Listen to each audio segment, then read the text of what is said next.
Happy Thursday, guys, and welcome back to The Average Fisherman. Yes, I shaved my beard, and I did it on purpose. Gotta admit, kind of hate it. So, next week, as soon as I can grow the beard back, it'll be back, guys. Trust me. I know, I look so weird without it. Even I still can't get over it. Anyway, since I'm not going to be here tomorrow to do the Big Friday episode because I'm going to the memorial service for my uncle who passed away, figured I would do this episode today. It's one that I get a lot of questions about periodically, but they've kind of added up over time. Right now, everybody else is talking about bass fishing because they're going to be going try to catch bass off of spawning beds. I'm not doing that because I feel like it's an affront to the population. It's just not sporting to roll up on a bass bed. You see them there, and catch them off the bed. Plus, it's detrimental to the population. So I am switching my focus to panfish for right now. And in front of me, I have 3 different rod lengths set up 3 different ways, and I'm going to explain to you why and how I have them set up this way. So the shortest one that I have is this little Crappie Max Pro here in medium light fast, and it's only 4'6". Okay. I had this paired up with this little Fluger Try-On spinning reel in 500 size and 2-pound clear monofilament. I use this setup for one thing and one thing only, and that is cork fishing for bluegills and live bait. You can see the hook there. So why do I have it set up like this on such a short, tiny rod? Well, because the thing is, everybody who fishes with the longer bass rods and stuff like that knows that long rods give you 2 advantages. Okay, 1, casting distance. You can throw them a long way the longer the rod is.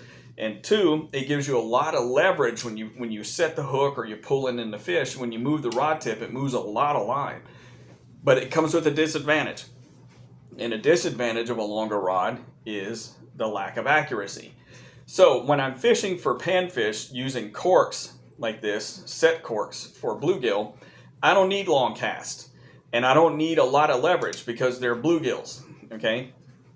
But what I do need is accuracy because there's quite a lot of times where there's, I'm throwing it into like a bunch of cypress knees or into between 2 bushes or something like that, or against the bank, or I'm trying to throw it underneath an overhang or something like that. And I really do need this accuracy because using a cork like this with the weights in the middle and the worm or whatever at the bottom, as you know, it can helicopter sometimes. And the shorter rod tends to mitigate that to some degree. So I'm able to split those 2 trees and get at the water behind them, or I'm able to accurately cast in between and drop it where I want when I'm trying to catch bluegills that are feeding up next to the bank. So these short rod sizes are excellent for that. As you can see, it is only 4'6". And plus, in a kayak, the little short rod like this makes it easy to handle. It's really maneuverable. Next step up for me is a 5'6". So this is a 5'6" with a Fluger Try-On 1000 size, and this is for slip corking. And this is a light action. I don't want to lie to you guys. Yes, light extra fast is what this one is. So I have this one set up, even though you can see the brim hook here. That's not what I use this for. I use this to slip cork jigs, okay? Either plastic jigs or marabou jigs and stuff like that. And what this is strung up with, I don't know if it's going to come across on camera or not, but this is IGFA certified 4-pound monofilament. So it is certified mono to be 4-pound. And it's a brown color with like green speckles, okay? So it has like green spots in the line to camouflage it. So it's one of the few lines like this that I use that's IGFA certified to actually be 4-pound line, because I want 4-pound line and I want it to handle like 4-pound line on this combination. So again, the extra little rod length of 5'6" versus the 4'6" gives me a little more casting distance. And since I'm jigging, I do need a little more leverage when I'm setting the hook or even, bringing in a fish, because slip corks, as you know, ride closer to where you have the lure. I can adjust it up and down as I need. And the accuracy isn't all that great. I don't need it to be pinpoint accurate with this kind of setup. It's still very accurate, don't get me wrong. Much more accurate than it would be with a 7-footer. but you know, I'm just placing it in next to lily pads or weed lines and stuff like that to catch sockeye on slip cork jigs, and that's literally what I want it to do. Plus, these little Fluger try-on combos are excellent values. I gotta admit. I mean, for $70, you get a nice setup, nice cork handles. I love these things. I've said it before. There's just something about the way cork feels in the hand, man. It's hard to it's hard to beat a good cork handle, and then these have a really good shape to them, and they fit your hand really well. So I use that a lot for slip corking for panfish. My next setup, this is a Fluger Supreme loaded up with 6-pound braid, and it's on a Crappie Max Pro rod rated at 6'6", light, fast. And you can see what I use this for right here. That's a big swim jig head with a sickle hook attached. And what I use this for is cast and retrieve and tight lining bluegills, bass, and sockeye. So let me show you. In fact, next week, these are the baits that I'm going to be using on it next week. And this is what I'm going to be using.